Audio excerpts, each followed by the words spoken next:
Assalamualaikum warahmatullahi wabarakatuh. Perkenalkan, saya Nurbaiti Damani, mahasiswi PPG Pendidikan Agama Islam Batch 3 dalam jabatan tahun 2025 di LPTK Universitas Islam Negeri Raden Patah Palembang dengan nomor induk mahasiswa 25104182136 pada hari Rabu 8 Oktober 2025. Saya akan melaksanakan uji kinerja di Sekolah SMK Negeri 1 Bandar Masilam, kelas 11 RPL, dengan materi pernikahan dalam Islam. Berikut kartu identitas saya.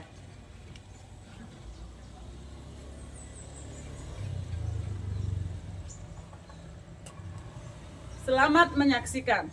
Assalamualaikum warahmatullahi wabarakatuh. Assalamualaikum. Waalaikumsalam warahmatullahi wabarakatuh. Selamat pagi anak-anak semua. Pagi, Bu. Berdiri. Kepada Ibu Guru beri salam. Assalamualaikum warahmatullahi wabarakatuh. Waalaikumsalam warahmatullahi wabarakatuh. Silakan duduk. Sebelum kita mulai pembelajaran kita awali dulu dengan berdoa. Siapa yang mau pimpin doa ke depan? Oke, silakan. Sebelum mulai pelajaran, baiknya kita berdoa terlebih dahulu. Auzubillahiminasyaitonirrajim. Bismillahirrahmanirrahim.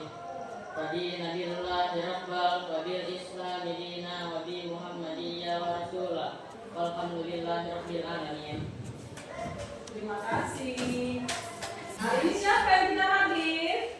Ibu, Aini. ya Bu. Kenapa dia? Izin ada keluarga Bu. Oh ya. Siapa lagi kak? Gak ada Bu, cuma ini aja. Oh ya. Oke. Jadi untuk menambah rasa cinta kita kepada negara kita, mari sama kita menyanyikan lagu nasional. Siapa yang mau memimpin depan? Saya Bu. Oke, silakan. Satu nusa, satu bangsa, satu bahasa kita. Nusa bangsa dan bahasa kita bela bersama. Oke, terima kasih. Oke, coba minggu kemarin kita membahas tentang adab dalam media sosial. Saya mau tanya dulu, siapa yang masih ingat adab dalam bermedia sosial itu? Bagaimana aja adab kita dalam bermedia sosial? Ayo. Ya. Menyeleksi dan menganalisis informasi. Oke, bagus. Terus siapa lagi? Ya. Memverifikasi informasi atau tabayun. Oke, siapa lagi? Membuat dan menyebarkan konten yang bermanfaat. Oke, bagus. Terus siapa lagi? Ya. Membangun relasi sosial yang positif. Oke, bagus sekali.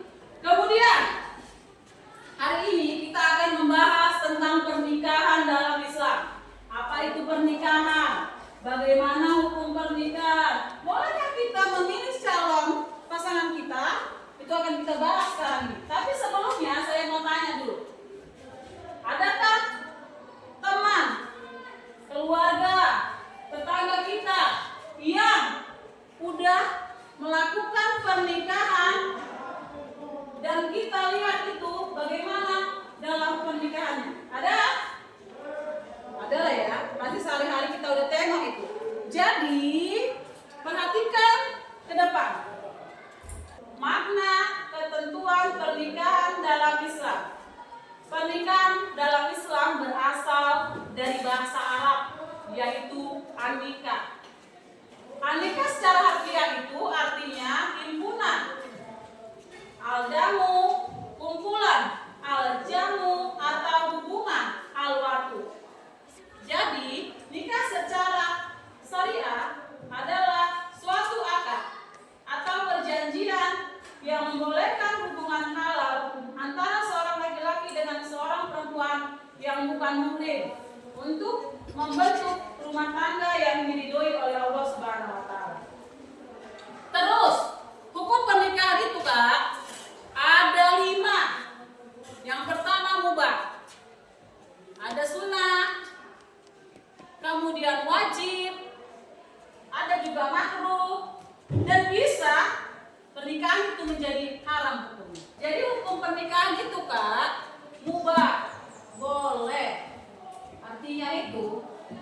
dia mau menikah boleh, tak mau menikah juga tak apa-apa.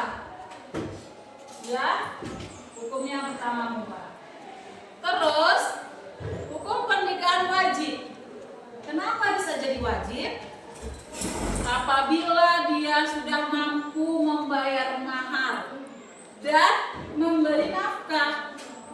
Terus, udah dia sanggup memberi mahar, sanggup memberi nafkah, dia takut terjerumus ke dalam zina. Jadi hukum pernikahan bagi orang tersebut wajib. Sunnah, hukum pernikahan bisa menjadi sunnah apabila dia mampu memberi mahar, mampu menafkahi, tetapi dia masih mampu menahan dirinya dari perbuatan zina. Jadi hukumnya sunnah. Terus, hukumnya makruh apabila dia belum mampu untuk melakukan pernikahan itu, baik dalam hal memenuhi kebutuhannya. Terus pernikahan ini juga bisa jadi haram kan? Apabila tujuannya menikah itu untuk menganiaya seseorang, tak boleh. Ya, jadi kalau kita nikah itu untuk tujuannya menganiaya orang, memaksakan orang, atau membuat kontrak dalam pernikahan itu, maka hukum pernikahan itu jadi haram. Terus perhatikan kembali pranikah. Jadi sebelum nikah itu ada namanya pranikah. Biasa kita kenal dengan yang namanya ta'aruf, perkenalan. Ta'aruf itu perkenalan, mengenal calon. Penting, iya, agar kita bisa mengetahui seseorang itu. Karena pernikahan ini itu merupakan ibadah yang paling lama, bahkan seumur hidup. Maka dari itu, kita harus mengenal orang itu dulu yang menjadi calon pasangan kita. Namanya ta'aruf. Setelah itu, ada yang namanya meminang. Kalau kita biasa itu dengan kata lamaran, kitbah dalam Islam. Artinya merupakan permintaan dari pihak laki-laki kepada pihak perempuan untuk melangsungkan pernikahan. Meminang merupakan babak awal dalam pernikahan menurut ajaran agama dan Islam. Menurut ajaran agama dan adat, perempuan yang dipinang bukanlah istri orang. Jadi tidak boleh meminang istri orang, dan bukan mahram sendiri, dan bukan perempuan yang masih dalam masa iddahnya, dan juga bukan perempuan yang sudah dipinang oleh orang lain. Jadi lamaran itu harus memang benar-benar perempuan itu belum dipinang orang lain, belum masa iddahnya belum telah selesai, belum dia masuk dalam mahram kita. Itu tidak boleh meminang yang udah dipinang orang. Paham nggak? Paham? Jadi kalau kamu nanti udah dipinang orang, terus kamu dipinang lagi, tak boleh. Laki-laki juga harus tahu, tidak boleh meminang perempuan yang udah dalam pinangan orang lain. Terus prosesi pranikah ada yang namanya mas kawin, atau sering dengar kita dengan sebutan mahar. Mahar adalah pemberian yang wajib diberikan seorang laki-laki sebagai calon suami kepada perempuan yang akan menjadi istri.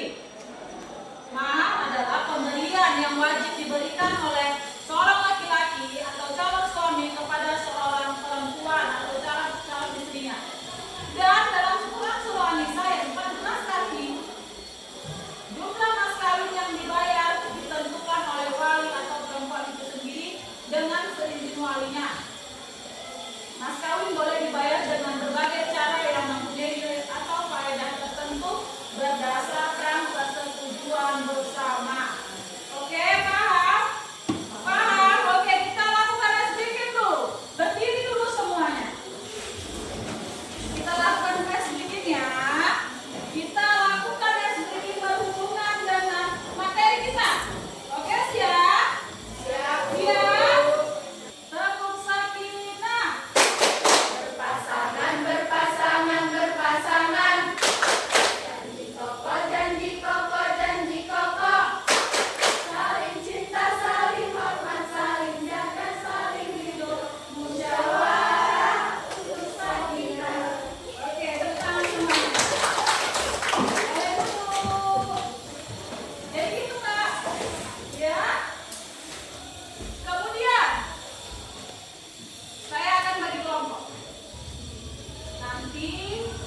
Setiap kelompok akan menjelaskan tentang hukum pernikahan, hukumnya, tata cara pernikahan itu.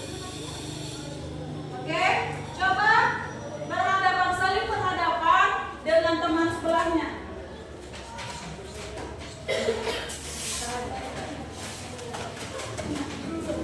Bagikan, dikerjakan kita sama teman-temannya. Nanti kita akan presentasikan ke depan.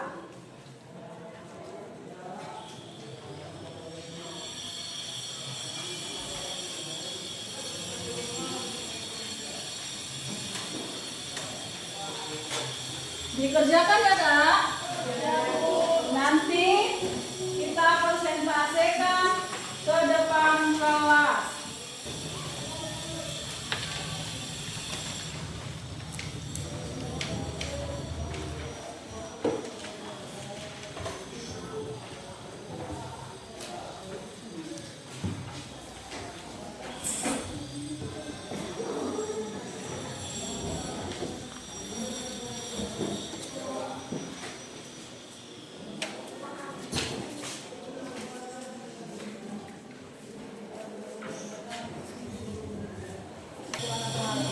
Yang menjadi dasar hukum syariat dan pernikahan dalam Islam, tulisan juga terjemahan tentang untuk itu sendirinya, di sini bahannya.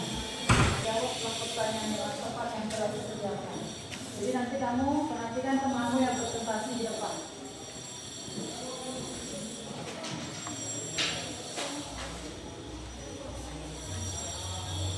Sudah enggak? Studi kasus juga seperti itu. Analisis kelompok, apakah pernikahan ini ada kasusnya, baca kasusnya ini, kemudian apakah pernikahan Ahmad dan Fatimah sah menurut hukum Islam, jelaskan pendapat. Oke, ini juga seperti itu. Analisis hikmah manfaat dan tujuan pernikahan, jelaskan minimal 3 hikmah manfaat atau tujuan pernikahan dalam Islam. Kegiatan 4 mahasiswa sepaham. Apa tuh mas? Sama berapa loh? 200 juta? Bukan, bebas. Oke, apakah ada yang sudah selesai? Sudah, Bu. Sudah siap untuk presentasi? Siap, Bu. Oke, beri dulu tepuk tangannya. Ambil kepala.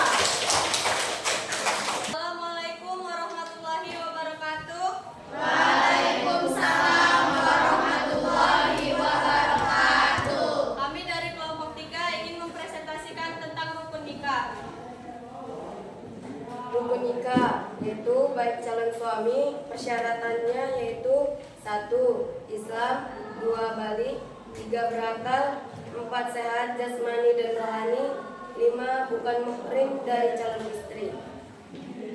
Baik dari calon istri, persyaratannya yaitu Islam, balik, berakal, sehat jasmani dan rohani, bukan muhrim dari calon suami, tidak sedang masa iddah. Baik dari wali calon istri, persyaratannya yaitu 1. Islam, 2. balik, 3. berakal, 4. soleh, 5. adil. 2. Saksi. Seorang laki-laki calon suami harus dapat mendatangkan 2 orang saksi dalam proses akad nikah. Kehadiran saksi menjadi tanggung jawab seorang calon suami dan tidak wajib bagi calon pengantin perempuan. Rukun nikah sigat atau redaksi ijab dan qabul. Ijab adalah pernyataan seorang wali nikah, sedangkan qabul adalah pernyataan menerima pernikahan dari seorang calon suami. Syarat ijab yaitu 1. Menggunakan bahasa yang jelas atau bahasa Arab bagi yang bisa terjemahan. 2. Menggunakan kata ankatuha atau saya nikahkan dan zawatuka atau saya kawinkan. Tidak sah jika menggunakan kata selain 2 kata itu. 3. Tidak boleh menggunakan kata sindiran atau kiasan. 4. Diucapkan langsung oleh wali atau wakilnya dengan sempurna. 5. Tidak dibatasi dengan waktu tertentu seperti nikah muta atau nikah kontrak. 6. Tidak disyaratkan dengan sesuatu yang mengikat. Baik, sampai sini presentasi kami. Apakah ada yang ingin bertanya? Boleh. Bagaimana jika seorang perempuan ingin menikah tetapi ayah kandungnya sudah meninggal dan dia tidak mempunyai saudara laki-laki yang sebaya? Baik, saya akan menjawab pertanyaan dari Lia tentang bagaimana jika seorang wanita ingin menikah tetapi saudara laki-laki tidak ada dan ayahnya sudah meninggal, maka yang menjadi wali perempuan tersebut adalah kakek, paman dari pihak bapak, atau anak laki-laki dari paman atau sepupu, dan lain-lain. Baik, apakah ada yang ingin bertanya lagi? Jika tidak ada, kami tutup presentasi kami. Kami mengucapkan Assalamualaikum warahmatullahi wabarakatuh.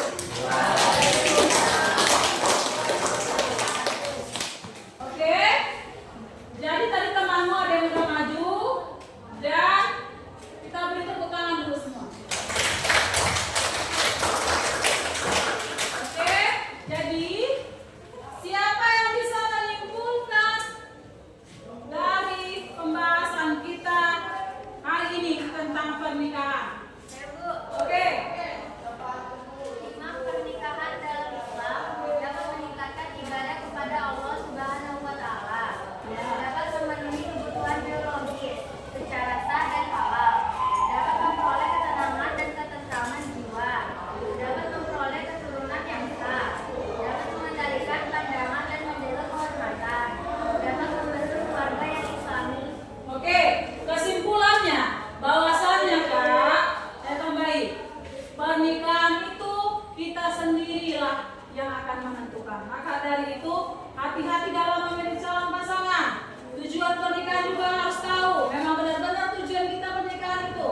Terus hikmahnya pernikahan itu menjaga diri kita dari maksiat, membuat hidup kita menjadi lebih tenang sehingga mampu membangun rumah tangga yang sakinah, mawaddah, dan warahmah. Oke, selesai pembelajaran kita hari ini. Jadi tugasnya yang belum selesai, tugas kelompoknya itu diselesaikan. Minggu depan kita lakukan kembali presentasi seperti temanku yang sudah selesai tadi. Oke, bisa? Siap? Siap. Oke, kita akhiri pembelajaran kita ini dengan berdoa. Siapa yang mau memimpin doa? Penutup ke depan. Oke, silakan. Belum mengakhiri pelajaran, alangkah baiknya kita berdoa terlebih dahulu. Bismillahirrahmanirrahim. Bismillahirrahmanirrahim. Wal